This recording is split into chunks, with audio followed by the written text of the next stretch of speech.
Baik Ibu, Bapak, dan saudara terkasih di dalam Tuhan, mari kita mendengarkan Injil Tuhan yang saya pilih pada siang ini, yaitu Injil Matius bab 7 ayat 11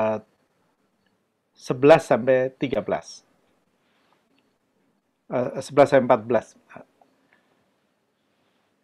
Tuhan bersamamu dan Dan bersama bersama rohmu. rohmu. Inilah Injil suci menurut Santo Matius. Dimuliakanlah Tuhan. Dimuliakanlah Tuhan. Pada suatu hari, Yesus bersabda, "Segala sesuatu yang kamu kehendaki supaya orang perbuat kepadamu, perbuatlah demikian juga kepada mereka."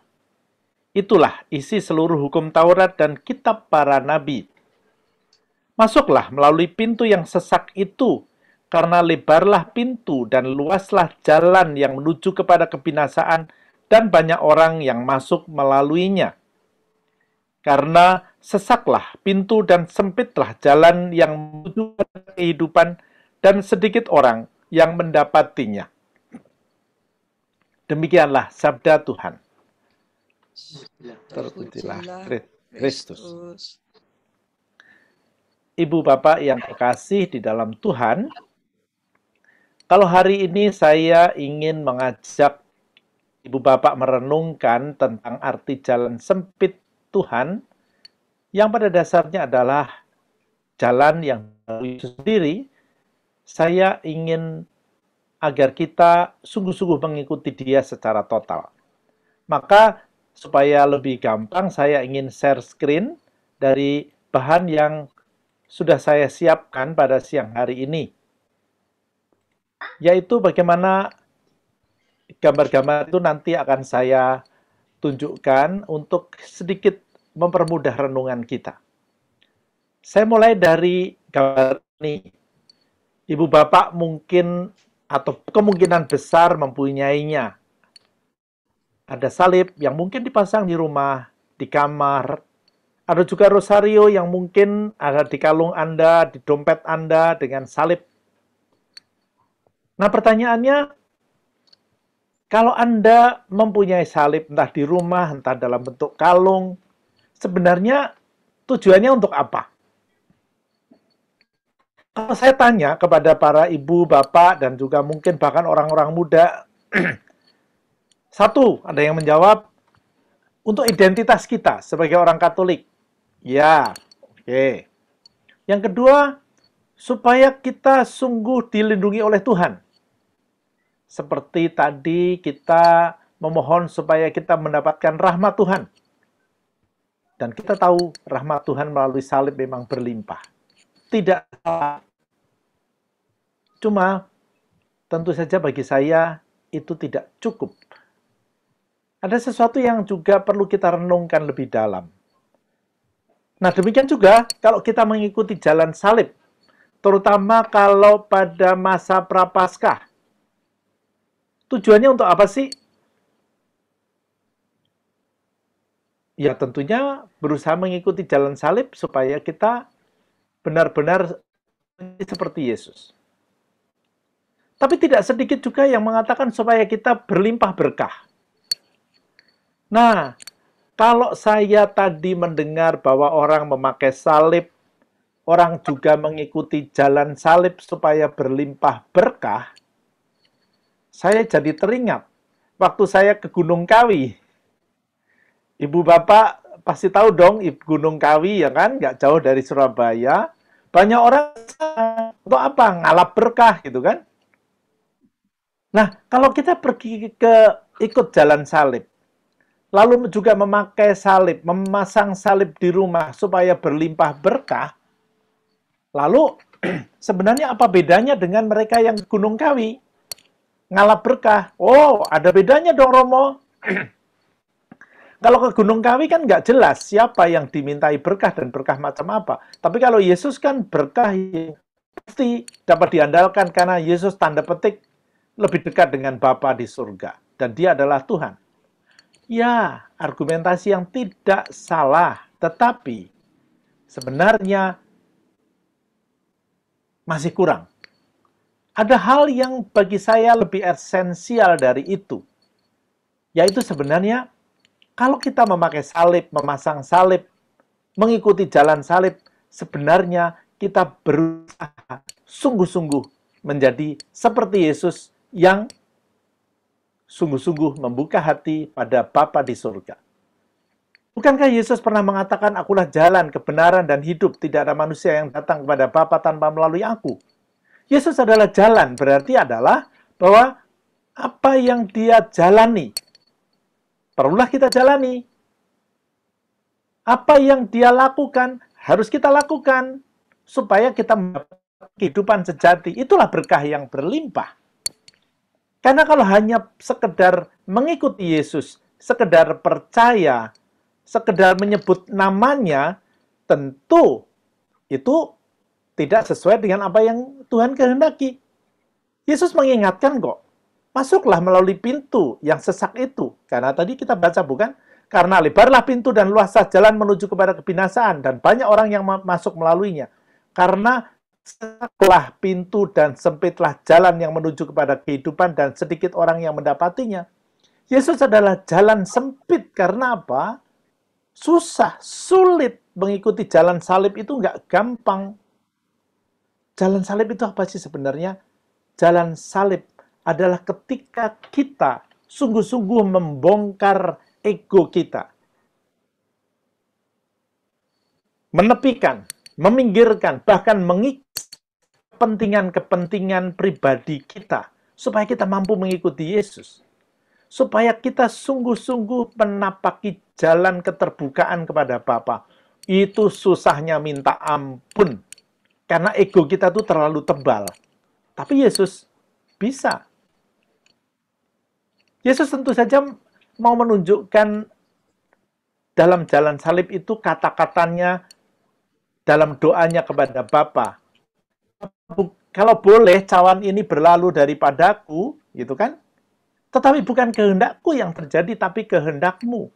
Kehendak Bapa itulah yang utama. Kehendak Bapa itulah yang harus dilaksanakan. Bukankah Yesus mengatakan, makananku ialah melakukan kehendak Dia yang mengutus aku dan menyelesaikan pekerjaannya? Menyelesaikan pekerjaan Bapa. Itu susah. Mendengarkan saja susah kok.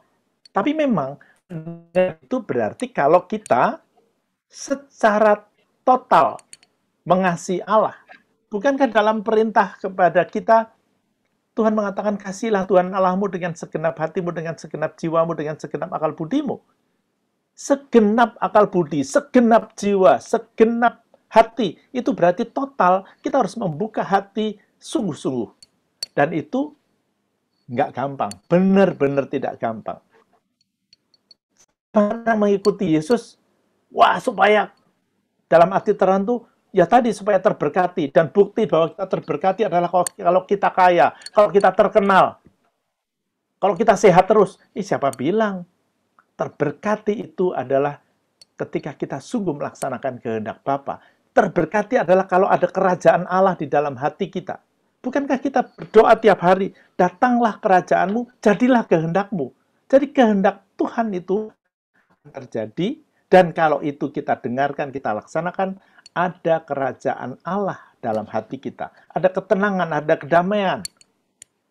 Dan buah roh yang disebutkan oleh Santo Paulus di dalam suratnya kepada umat di Galatia yang terkenal itu adalah tanda-tanda adanya kerajaan Allah di dalam diri kita. Dan itu adalah kalau kita melaksanakan kehendak Bapa. Betapa sulitnya itu, Yesus pun mengungkapkan dengan kata-kata, siapa yang mau menyelamatkan nyawanya, ia akan kehilangan nyawanya. Tetapi barang siapa kehilangan nyawanya karena aku dan karena Injil, ia akan menyelamatkannya. Keselamatan jiwa di dalam Tuhan itu kadang-kadang bertolak belakang dengan cara berpikir manusia.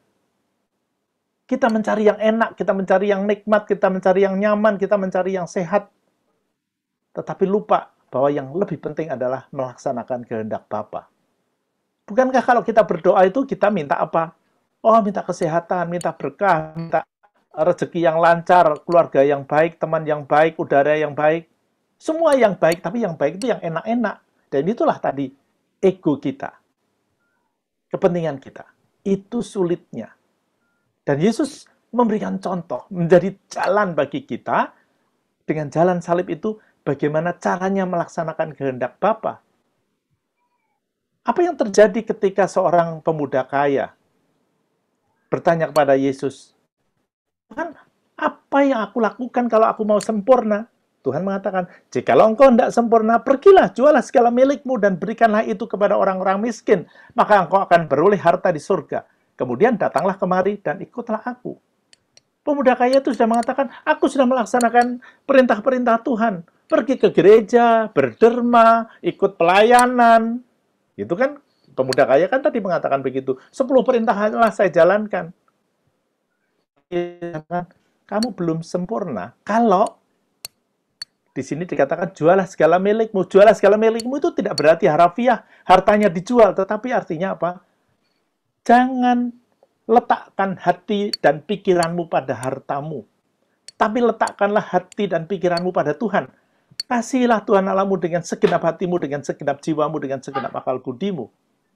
Boleh kaya, tetapi Tuhan mengingatkan, kalau kita meletakkan hati kita, menempelkan hati kita pada harta kita, itulah yang dikatakan lebih gampang seekor unta masuk dalam lubang jarum daripada seorang kaya masuk kerajaan surga, bukan? Tidak berarti bahwa sekali lagi kekayaan itu akan menghalangi kalau memang kita tempatkan pada tempatnya. Kalau tidak hati-hati pun orang sehat akan susah masuk dalam kerajaan surga kalau kita melihat bahwa seolah-olah berkat Tuhan itu hanya terjadi dalam kesehatan kita. Nanti dulu. Bukan tidak mungkin orang yang sakit, yang lemah, itu sebenarnya justru menjadi kesempatan mengikuti jalan salib Yesus, karena di sana kita membongkar ego kita, menepikan, meminggirkan kepentingan-kepentingan pribadi yang tampak dalam ungkapan-ungkapan mencari yang nyaman, mencari yang enak, mencari yang nikmat. Gitu kan? Hati-hati, hati-hati sekali. Karena Yesus sendiri mengingatkan bahwa kita harus mengikuti jalan sempit. Jalan sempit adalah jalan yang hanya bisa dipahami orang-orang tertentu, orang-orang yang memang sungguh mengikuti Yesus. Bahkan tidak sedikit orang yang mengikuti Yesus salah paham, bukan? Para murid yang sudah mengikuti Yesus beberapa tahun pun masih kadang-kadang mencari siapa yang paling besar. Bertanya apa upahku di surga. Nah, masih salah paham. Apalagi kita, tetapi hari ini saya berharap bahwa kita pun selalu diingatkan untuk bukan mencari hal-hal yang enak, nikmat, nyaman saja dalam hidup ini. Kekayaan, ketenaran, popularitas, kesehatan juga. Tetapi mari kita letakkan semuanya di dalam Tuhan. Kita salibkan ego kita. Kita salibkan kepentingan-kepentingan kita. Dan salah satu contoh kontras dari pemuda kaya itu adalah siapa? Tentu saja Bunda Maria, bukan? Bunda Maria adalah seorang yang kita agung-agungkan, kita puja, bukan karena mengganti Yesus, tetapi Bunda Maria ikut jalan salib Yesus dengan sempurna. Maka ada kisah yang sangat terkenal, bukan, ketika Yesus sedang berkhotbah di antara banyak orang, ada seorang perempuan berteriak, "Wah, pasti ibumu bahagia, ibu yang mengandung engkau, yang menyusui engkau. Wah, dia pasti bangga sekali melihat anaknya terkenal, pinter, ganteng lagi, baik." Tapi Yesus mengatakan, yang berbahagia ialah mereka yang mendengarkan Allah, firman Allah, dan memeliharanya. Artinya apa?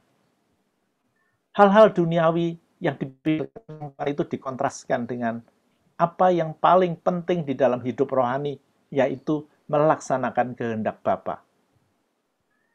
Itu tidak berarti bahwa kita nggak boleh cantik, nggak boleh terkenal, nggak boleh kaya, nggak boleh sehat. Boleh, tetapi jangan mutlakkan itu. Kita harus melaksanakan kehendak Bapa. Melaksanakan kehendak Bapa itu menjadi prioritas. Dan itu tampak sebenarnya sekali lagi kalau kita berdoa. Banyak hal dalam doa tidak kita kabulkan karena kita sebenarnya nggak siap melaksanakannya. Kalau kita itu mengatakan, Tuhan, aku akan melaksanakan semua kehendak-Mu, benar-benar nih, apa yang kita mohon akan dapat dikabulkan sebenarnya. Ingat, apa yang dikatakan Yesus di dalam Injil Yohanes bab 15 ayat 7, bukan?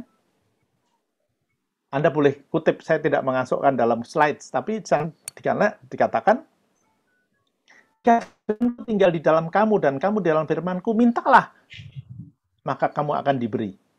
Ya kan? Tetapi berarti kita lebih dahulu mendengarkan kehendak Tuhan dan melaksanakannya.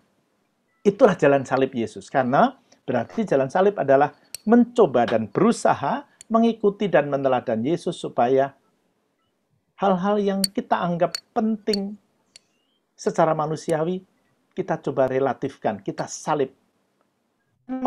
Jalan Yesus adalah bukan sekedar percaya, bukan sekedar menyebut-nyebut Tuhan, Tuhan, bukan sekedar memuja-muja di dalam praise and worship, bukan hanya sekedar pergi ke gereja, bukan keselamatan juga tidak bisa dibeli dengan hanya berderma. Bahkan berpuasa pun sebenarnya bukan cara untuk mendapatkan berkat Tuhan. Berpuasa adalah membuka hati. Kalau kita itu menjalani suatu ajaran agama dengan pamrih mendapat berkah. Oh, aku dalam berdoa rosario selama bulan rosario ini tiap hari, pasti nanti keinginanku agar anakku diterima di perguruan tinggi yang paling top akan terkabul. Itu namanya dagang. Kalau aku berpuasa dan berpantang supaya doaku dikabulkan, itu namanya bisnis. Tuhan hanya kita anggap sebagai partner bisnis, bukan sebagai Bapa. Maka Tuhan, bukan setiap orang yang bersuruh kepadaku, Tuhan, Tuhan akan masuk dalam kerajaan surga. Melainkan dia yang melakukan kehendak Bapanya yang di surga. Sekali lagi, melaksanakan kehendak Bapa di surga itu berarti juga dengan keberanian untuk menyalibkan ego kita seperti jalan salib Yesus. Jika demikian, kita akan bahagia. Bukankah Bunda Maria menyalibkan egonya? Bukan? Sudah dari awal dia menyalibkan egonya ketika dia mengatakan, "Ini hamba Tuhan, terjadilah padaku menurut perkataanmu." Bunda Maria sekali lagi menjadi teladan bagi kita.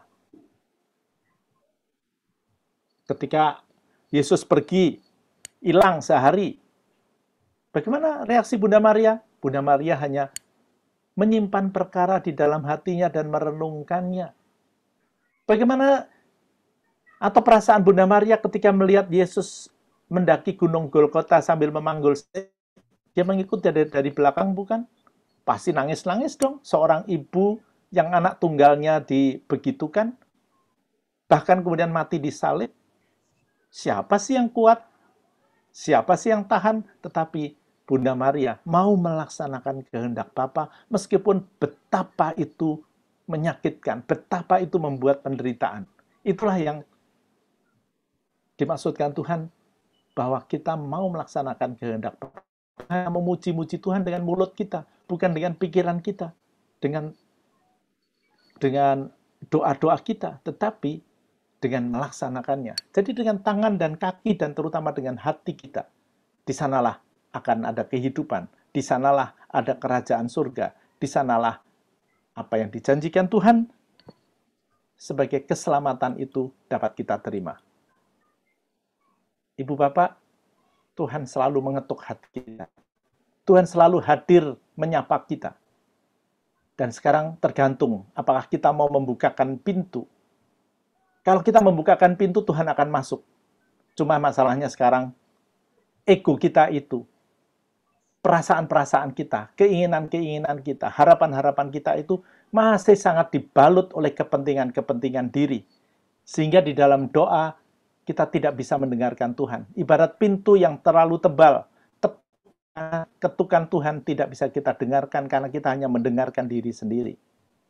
Mari kita buka hati kita salibkan ego kita salibkan kepentingan kita, supaya kita mampu mendengarkan ketukan Tuhan dan membukakan pintu, dan di sanalah Tuhan akan bersama-sama dengan kita. Itulah keselamatan.